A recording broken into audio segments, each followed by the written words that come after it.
जियो finance share को। मुकेश जी नमस्कार, पूछिए क्या जानना है आपको। हेलो, जी मेरे पास जियो फाइनेंस के शेयर है 208 रुपये में।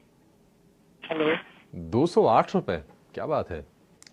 ठीक है, 208 रुपये के भाव पर हैं 1000 शेयर जियो फाइनेंस के। और आज बहुत ही अहम दिन है और इस अहम दिन पर मुकेश हमसे सवाल पूछ रहे हैं कि करना क्या है, क्योंकि आज आखिरी दिन है जब एनएसई के 18 जो इंडेक्स हैं उसमें ये शेयर शामिल है।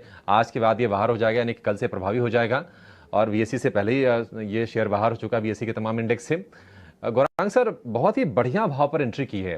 मतलब सोच तो तमाम लोग रहे होंगे कि जियो फाइनेंशियल में मौका खोजें। 265 रुपये पर ये शेयर लिस्ट हुआ, उसके बाद हमने लगातार लोअर सर्किट देखे। 202 रुपये पर लोअर सर्किट का दौर थम भी गया, उसके बाद तेजी देखी। मतलब सब कुछ हो गया। पिछले महीने भर से भी कम के समय में जियो फाइनेंशियल ने कई तरह के फेज देखे। क्या आप सलाह देंगे?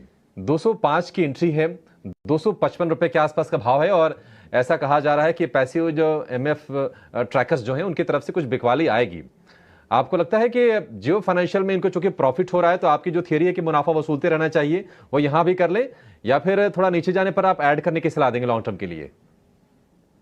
अभिषेक, सबसे पहले तो ये जो पूरा डीमर्जर की प्रक्रिया हुई और वैल्यू डिस्कवरी के लिए एक स्पेशल सत्र रखा गया वहां पर और इस जियो फाइनेंशियल सर्विसेज की मेरे ख्याल से बुक वैल्यू करीबन 200 के आसपास की है और 261 मेरे ख्याल से 6.5 या 8.5 का वो वैल्यू डिस्कवरी के टाइम क्लोज आया था तो जियो फाइनेंशियल सर्विसेज का। फिर ये लिस्ट हुआ और फिर निरंतर बिकवाली हुई काफी बड़ी मात्रा में। लगातार 5% के नीचे के तरफ के सर्किट लगे और स्टॉक करीबन 210 के नीचे आसपास आकर के संभला। तब जा करके मेरे ख्याल से कुछ प्रमोटर एंटिटीज ने शायद कुछ खरीदारी की, ऐसी कुछ खबरें भी आई थी। अब दिक्कत ये, और जो स्पष्टीकरण एजीएम में माननीय मुकेश अंबानी जी ने दिया है जियो फाइनेंशियल सर्विसेज को लेकर के, एसेट मैनेजमेंट कंपनी में जाना चाहती है, इंश्योरेंस में जाना चाहती है, माइक्रो फाइनेंस में भी शायद ये जा सकती है आगे जा करके।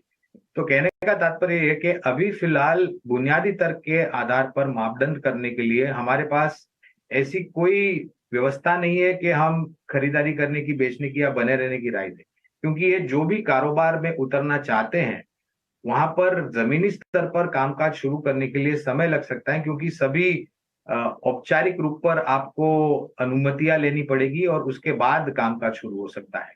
और जब ये कंपनी रिलायंस की बैलेंस शीट के तहत थी तब हमारी एकजुट खरीदारी की राय तब भी थी रिलायंस इंडस्ट्रीज पर और आज भी है।